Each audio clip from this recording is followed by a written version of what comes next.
I found out my wife of 17 years cheated on me. We were married for 17 years with no children of our own.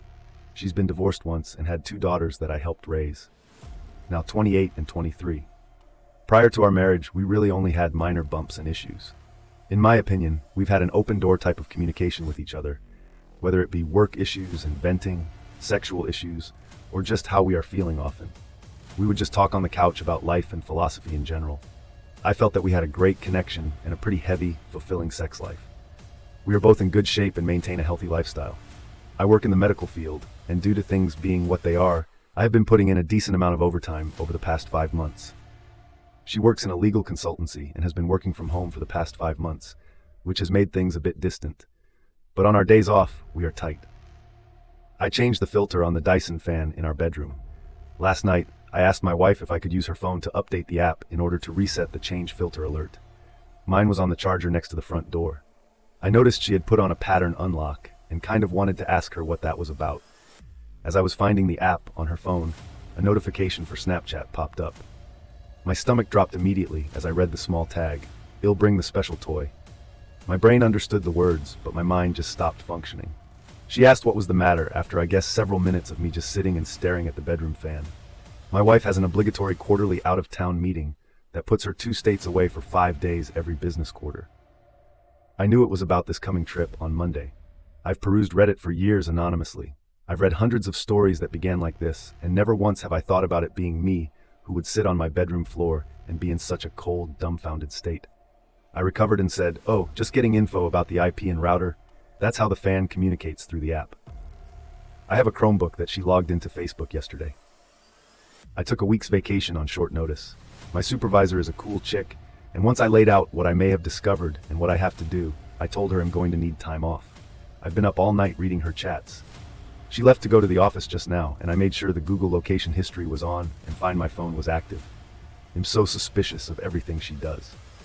Now I can't look at myself in the mirror. She doesn't know I saw the message notification. I logged onto the messaging system that Verizon uses and have signed in under her number and name. There are at least 15,000 messages that date back to February of last year. Messages, memes, flirty pics, and some X-rated ones too. She stopped texting him this way about 3 months ago. She didn't stop texting him, but she stopped using the messaging app through Verizon. I'm guessing they switched to Snapchat because it's discreet. I'm not on any social media in any way, shape, or form. I am clueless. I just figured out that you can't log into Snapchat through Facebook, but it just takes an email and password, and she has used this Chromebook to do that. Hell, she used it just 3 nights ago, lying in bed next to me, rubbing my back while I went to sleep. She messaged him and sexted him while lying next to me. It's a younger man from work. He is married and has 3 young children. He and his wife are on Facebook. I've met him twice and shook his hand. I'm at a complete loss again and have paced around my house that I custom built for her for hours. I almost can't feel anything. What little that I am processing is just white-hot rage. I logged onto Snapchat and there it all was. I have called my best friend who has been divorced 3 times. Don't get me started on his partner picker. He recommended a vicious lawyer. I plan on recording everything. There are pics of them having sex. I'm sure her phone or his has video. I desperately want this to be a bad dream. She said terrible things about me. She's told him my insecurities. She's told him I love you. They have made no long-term plans, so this feels like a purely sexual relationship. It almost makes it better, but also makes it so much worse.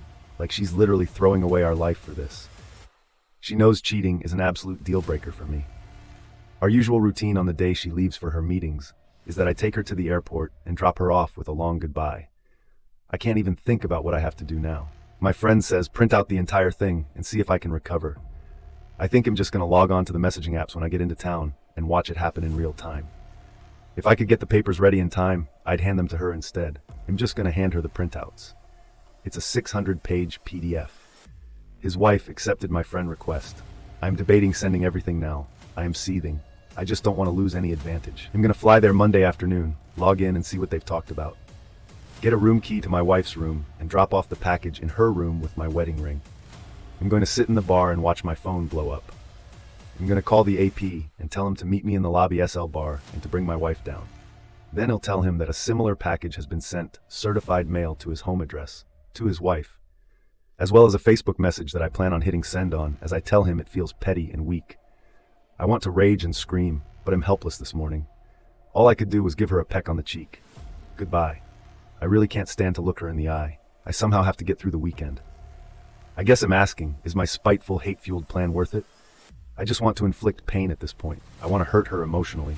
I feel eviscerated and emasculated. I will not entertain an apology. This is the one act that is unforgivable. It takes so many steps to cheat on someone. They all can be stopped until the sin is complete. Then it is done. Should I just confront her tonight or catch her? I don't think he'll update. I'm truly thinking about never using social media again and only being with a partner that has a similar outlook moving forward. ETA, I found the special toy.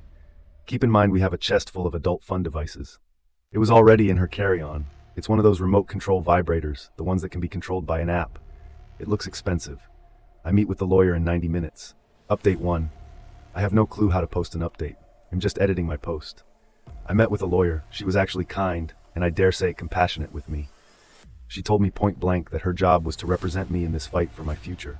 And my job in all of this was to tell her the complete truth and not make her job harder. I went to Kinko's and printed the file out. It cost $534 for color because I wanted to have the pictures pop. Shout out to Chris at Kinko's for not making a scene when the nudes started coming out. He asked what it was all about, so I told him. He was taken aback but shook my hand and said sorry. I went home and crashed for about 3 hours. An STBXW came home around 7:30 p.m., the usual time.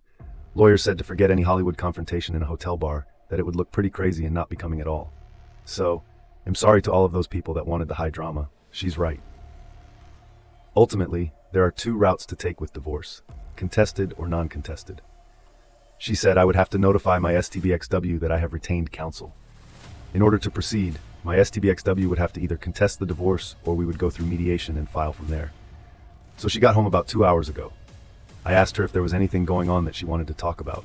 She said nothing other than the election. She then asked what was bothering me. I wanted to cry, but truthfully I was cried out. I said I was curious as to why she had a remote control vibrator in her luggage. The look on her face was actually more telling than anything I've ever seen. She looked panicked and pale. She began to breathe faster and sweat. I asked why she would have something like that. Who had the code in the app to it? She said I don't know, and the tears began as I pulled out my 3 file folders worth of text exchanges. I asked if the AP's wife would have it. She cried and pleaded that she could explain. I said she had 5 minutes to do it. Of course, she couldn't. I told her what my attorney told me to tell her. I also told her to leave. She screamed that it was her house too. I calmly told her that may be true, but I would be notifying everyone about her affair and betrayal, that even the girls would know, or she could leave now and find living arrangements for the time being. Hell, she'll be at her work conference for a week. She was speechless. I calmly pulled up Facebook and showed her the AP's wife. I said, she is still sobbing and asking to talk about us. She says our marriage can withstand her mistake.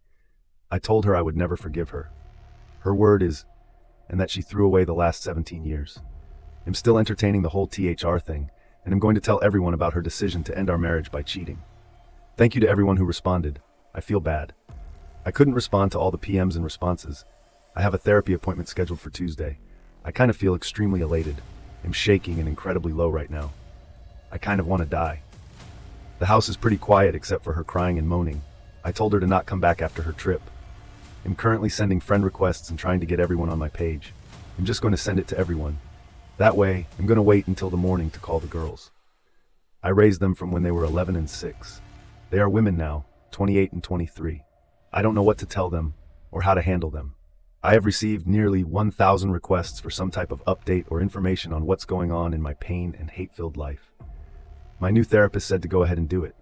It will help me re-enter and focus on those that kept saying, that's not how. You are correct. She had that running in the background. It was WhatsApp. I don't really give a... I saw it. I again need to thank Dyson for their app and the kick-ass fan I got from my brother-in-law for Christmas. Here goes. I'm going to give a deeper background on our situation to help with some perspective on why I feel the way I do. My original post was pretty much a stream of consciousness and felt as disjointed as I did. Then I went to college in Las Vegas in the mid-90s. I graduated in 1999. I had a blast there. I got around. It was during this formative time I decided to never marry. It was such an outdated concept that essentially removes your agency, and I definitely did not want children. When I graduated with my degree in nursing, I quickly excelled in cardiovascular intensive care. I moved home to Texas in 2001 and pursued my master's degree to be an advanced practice RN nurse practitioner with a specialization in CV surgery. While I was achieving this, I decided to pursue medical school and shifted coursework to fill in what I needed to apply. It was then that I met my STBXW. She was a short, chubby, I believe the kids today would say thick red-headed firecracker. We met in a class. It was intense, both the attraction and the dating. We were saying I love you within 3 months. She was a mother of 2. Remember, I wanted to be child-free. She had been divorced for about 2 years and was just getting out of an on-again, off-again relationship. When we met, we dated for about 2 years, and she slowly introduced her daughters to me, ages 11 and 6.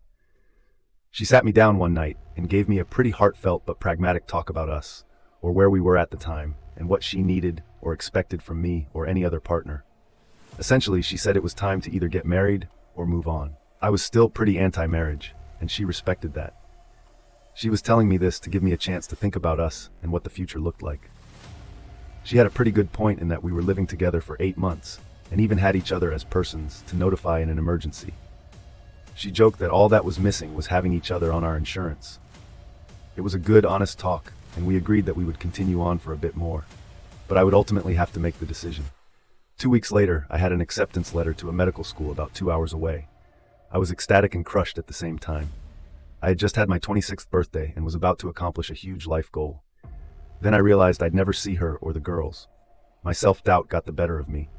Being a medical student, then resident with a fellowship, was going to be a roughly 7-year process. All the while, I could not make the money or support the lifestyle we had grown accustomed to. I thought about the prospect of at least 7 years of loans, debt, and work, and losing her. So I declined and switched back to a master's in nursing administration. We got married in July of 2003. It was an intimate and personal ceremony with just immediate family and friends. While my parents adore the girls, rightly so, they have always been standoffish with STBXW. On Monday, when I told my parents what was happening and that there was a real possibility the girls could stop, my STBXW decided about 5 years ago that being an RN on the floor had run its course, and she wanted a more 9-to-5 job that did not involve patients or drama. She got on through a friend at a multi-state legal consultancy that specializes in medical legal suites. She abstracts data from patient charts and presents it in the manner requested. So that's the setup on Saturday morning, D-Day +2. I only slept a few hours. I had dark, disturbing thoughts regarding my future in life. I still had thoughts and scenarios of death and violence upon me and myself. I was in the kitchen making breakfast, eggs and toast, when she walked into the kitchen, still blurry-eyed. She asked if I would make her some. I threw it in the trash in front of her. I then proceeded to load up my record player and play music from my youth at an uncomfortable volume to prevent her from trying to talk to Muriel Mature. I know I began pain shopping big time, reading the printout in chronological order. I do, and I don't recommend it. By the afternoon, I was done with Black Flag and Danning. I was listening to Torch breakup songs by Chris Isaak and Ray L. Montine. She approached again. This time she was almost indignant, asking what purpose notifying the AP's wife served. I stared at her for what felt like an inappropriate amount of time, a bit dumbfounded. I told her point blank that at least the AP's wife would get the chance to make an informed decision about her future, instead of compromising and sacrificing for someone who would betray her. So selfishly, I guess my message to the AP's wife was received, and things were not good for him. She sat down on the couch and began to tear up and sob. I told her I was cried out, or more correctly, I was so numb that I would do that later when I was done doing what needed to be done. "What else do you have to do?" she asked timidly, all indignation and bravado gone from her voice. I told her to ruin her life and give her the pain I have now. I told her that if she had any respect for me or love for me, she would open her phone and show me everything. She refused and said that it didn't matter, and all I would do is hold it against her. I said there was a part of me, the completionist in me, that wanted to know. She refused and went to the guest bedroom. I found her HR new hire paperwork from her company. They have a corporate compliance line, and I called and left a detailed message. The STBXW and AP had discussed client information that also had protected health information with an unsecured, non-approved messaging system. I also informed them that she was his acting supervisor on 2 projects over a certain time that corresponds with sexually inappropriate messages. Lastly, I said that they both used their subsidized phones to transmit pornographic materials, pics, sexting, videos. That was a big no-no as well. My whole life, I have viewed myself as a peaceful and rational man. This has broken that part of me. I don't know where all of this anger has come from. I am somewhat worried. Will it stop? I know in the long run to get over this, I will have to accept her apology and forgive her for her mistakes. I just don't know if I'm capable, and it is worrying to me. That evening, I continued to notify family and friends of the situation and her actions. I called a physician friend and requested a favor for a checkup and an STD check. He had questions, and I answered. My eyes got heavy around 8 on Sunday, D-Day +3. I decided to drive to see the girls. They are about 3 hours away. The youngest is still in college for another semester, maybe longer. Thanks, 2020. I have been having pretty extreme feelings about them since this began. I have formed a respectful, friendly relationship with them, but not much of a fatherly one. The oldest especially, we are cordial, but there is always that "you're not my dad" vibe between us. The youngest, not so much, but when they are together, it gets more prevalent. I left early Sunday, around 5 a.m., and arrived at their condo. Their father pays for it. Just after 8:45, I had kachis and good coffee for them. They were immediately worried about their mother. Before I said anything, I told them point blank the situation and that their mother would probably be moving in the next 3 to 6 months. I can honestly say it was best to do and say this in person. I told them everything. They were disappointed in her. I then told them that I wasn't there to get them to take a side, but they were adults in a special circumstance within our relationship, and if they decided they didn't want to interact or have gam, oh well, I was too tired and in too dark a place to care.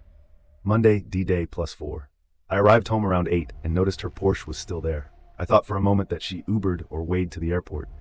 No, she had not. She was up and had breakfast made. She asked me to sit down and eat with her. I did. She asked how it tasted. I told her it was like static. I told her I've had a hard time tasting and feeling anything other than bitterness and anger. For the past 5 days, she had called in sick at work and did not leave for her quarterly meeting.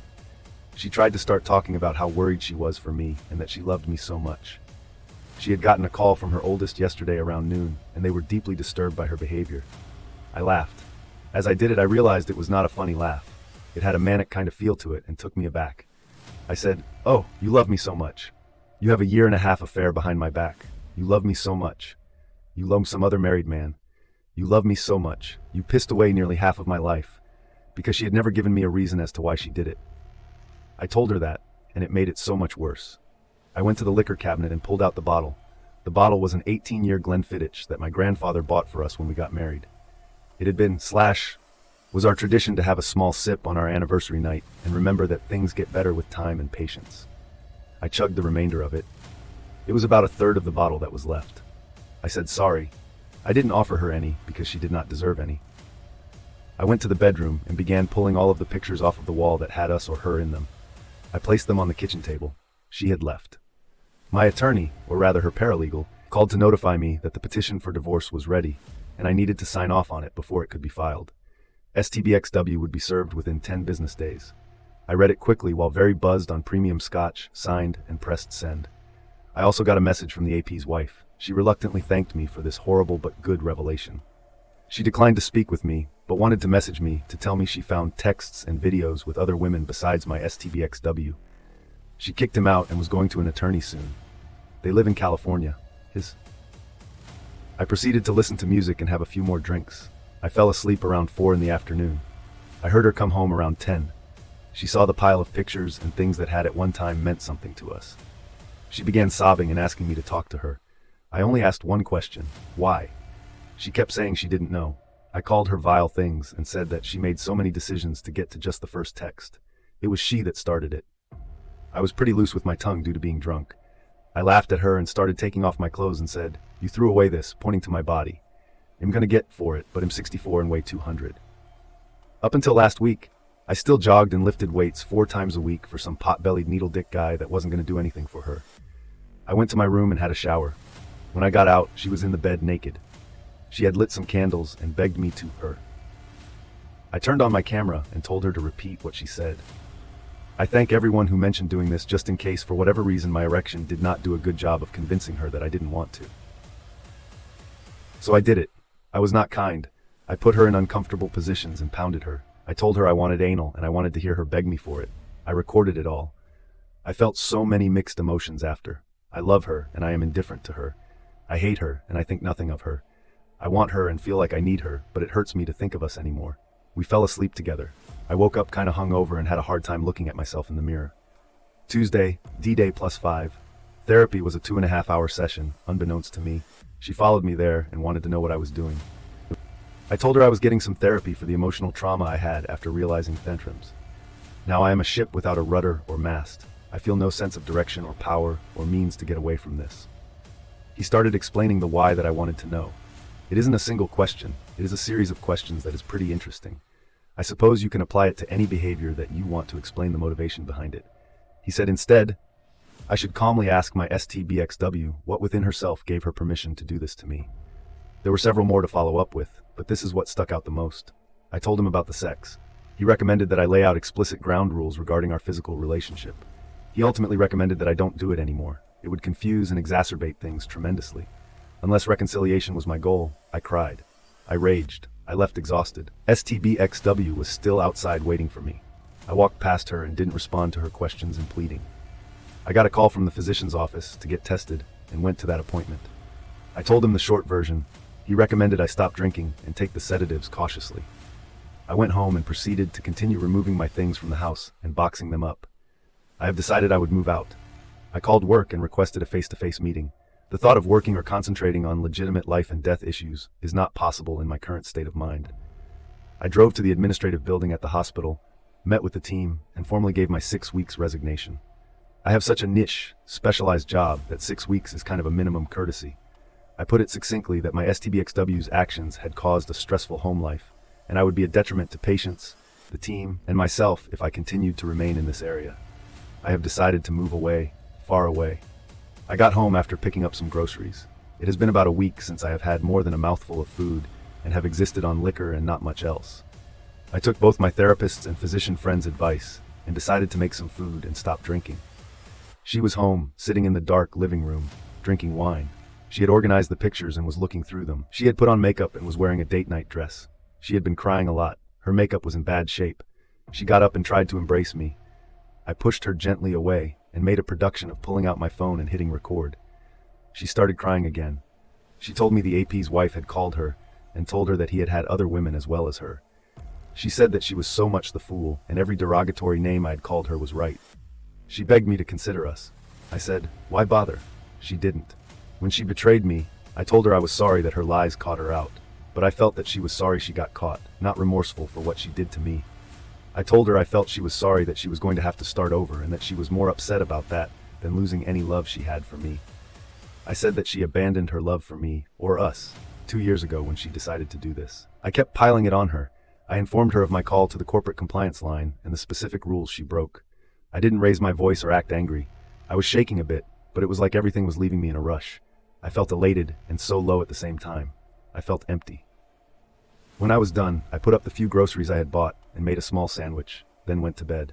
She was there again. I pulled out my phone and told her with the recorder going what my therapist had talked about in regards to sex. Keep in mind, in 17 years I cannot recall a time when I've refused or declined sex from her. I asked her to leave and sleep in the guest bedroom. She refused. I said fine, I would then. Wednesday, D-Day +6. I woke up and she was curled up next to me. I removed myself and did some light exercises. I have been working on my resume and getting applications out. I might be working in Seattle by the end of the year. I love my parents and will miss being 20 minutes away from them, especially as they are becoming elderly. I can't stay in this city. The thought of running into her after this is over is not something I want to entertain. I want to be free and have no reminders of my sense of loss in my lifetime of compromise. It was a pretty bleak day, and it rained off and on for most of it. I met up with my best friend and gave him a rundown over an early dinner. We decided not to drink. My attorney said that STBXW has been going to the library. I've been watching through Google and reading relationship books. I've been reading Chump Lady. It is great stuff. She got a call from her work. I eavesdropped on a small portion of it, but I know she has a meeting tomorrow. Despite her claiming to be sick, she was in bed again, just like the past few nights. I am so conflicted. I just want to feel something. But I feel so little, just hate and resentment for her, that the only sex I want is sadistic. I'll admit that during the abusive sex we had on Monday, I felt almost a runner's high, but there was a crash. And the next day, I was angry at myself. I am doubting myself a small amount in regards to not wanting her back. I know she messed up huge, but I don't know if I can forget it or forgive it. I am a tangled mess. I told her the ground rules. With my phone recording in regard to sex, I told her that it did not indicate reconciliation or some covert signal that I wanted. I told her this was probably hysterical bonding and not healthy. I told her that I was not going to be gentle nor care about her feelings or needs during it. She was teary-eyed and noted understanding. She quietly said that she deserved it. She then rolled over and got on all fours. Thursday, D-Day +7. I woke up with her spooning me. I laid there for a while and heard her breathing change pattern. I could feel her looking at me. I asked, with my back turned, what her meeting was going to be about. She said it was an HR representative and it was probably going to be bad. I said, "Yup." She asked what she could do to make us right or equal. Again, I said nothing. She offered an open marriage. On my end, she would not persuade anyone, but I could. I chuckled. No, I don't trust her. She said that was fair. We had this conversation with my back to her. It was easier than looking at her. I get mad when I see her face. I asked what I did in this marriage that made her so unhappy. She did this, she said. I was beyond great. I chuckled again. Well, obviously that doesn't matter, she said. It was an adventure, like she lived off of the rush. She didn't realize until it was way too late that if she got caught or if something went wrong, everyone would be hurt. She said it was a huge relief and an unforgettable pain. When I confronted her, I got up and made us breakfast. I went to my therapist and told him my plan with work and that I already had responses to my applications. I told him everything about STBXW and the sex. We discussed my sexual thoughts and talked about the process involved with them. Again, he wasn't judging. He just wanted me to not get confused or, if I did not understand, to stop and process. It was only a 1 hour 55-minute session, and I felt that weird calm again, like nothing matters for now. Everything just is. When I got home, she was sitting in the living room. She told me that she was fired for breach of protocol with client information and violation of the data security protocols. I said, well, that's too bad. I exercised and made a nice dinner. She joined me. We didn't say much while we were sitting in the living room. She told me that AP had been fired as well. I said, good. She told me she had had no contact with him in 5 days. I asked, why not? They were both free. Now, she could fly out to her soulmate and have all the fun they wanted. Now, she said, I was the only one she wanted. I said, no, you had me, all of me, and it still wasn't enough. I told her that in the nearly 20 years of work in our relationship, I had been approached and hit on too many times to count. I managed to not fall in love or mess with anyone else. Now I am so bitter and angry because of the compromises I made. She asked, what compromises? I told her I wanted to go to medical school, but decided to get married and be stable by not wanting children. But because they were a part of her, I accepted them and compromised. I said I made those compromises for our love. But obviously, I had misplaced my trust and love in her. I told her that if I could go back in time, I would tell 26-year-old me to pass her up. She asked again what she could do to bring us back together. I told her that I will not ever compromise for her again, and that means we really can't have a healthy relationship. I told her I would never love her again, and that I don't know if I will ever be 100% about anything with her ever again. I have bi-weekly appointments for the next 4 weeks with my therapist to stay up to date. 3. Sorry, good people. My inner Hemingway is not back. I'm afraid this isn't going to be nearly as tidy or visceral as the beginning of this beautiful disaster. Well, it's been an interesting 5 weeks. I've discovered more. I moved out about 3 days after my last update. My STBXW constantly texts and leaves notes on my apartment door and car. I told my lawyer, who offered to write her a stern cease and desist letter. I'm contemplating it.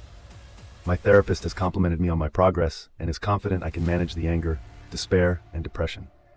I initially felt that my STBXW and I had sex one last time the night before I moved out. I told her again, in no uncertain terms, that it meant nothing and would not make me change my mind about reconciliation.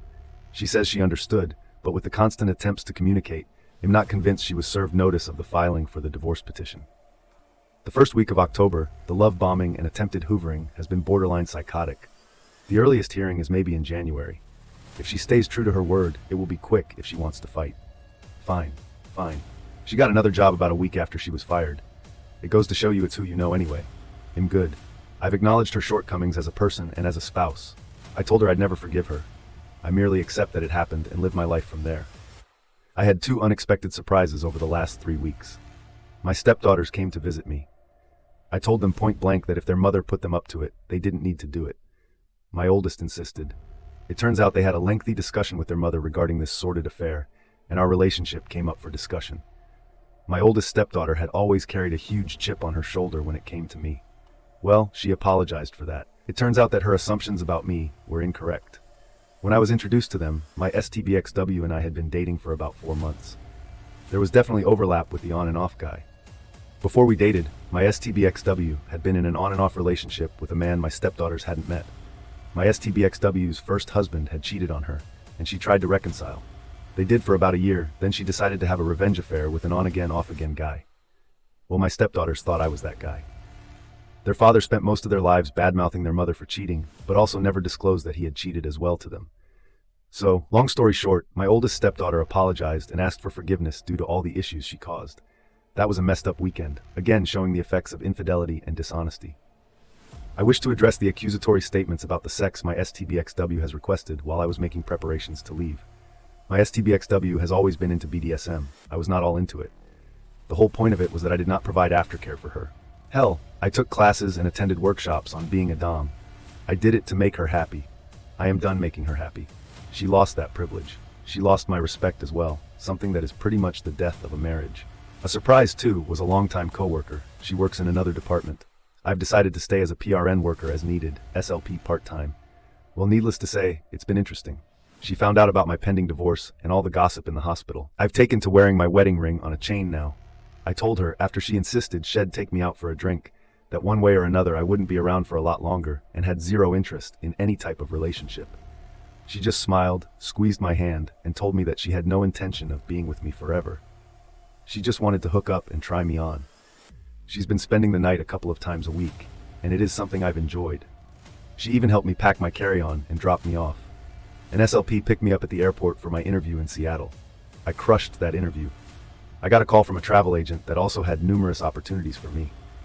I kind of like the option of the travel gig and just crashing at my parents between contracts. I'm not certain of what I want to do. It's oddly terrifying to not be responsible for another person and be this liberated, basically instantly. My lawyer said that there is no alimony nor spousal support. She also said that it's a no F. Thank you for watching. Subscribe for more.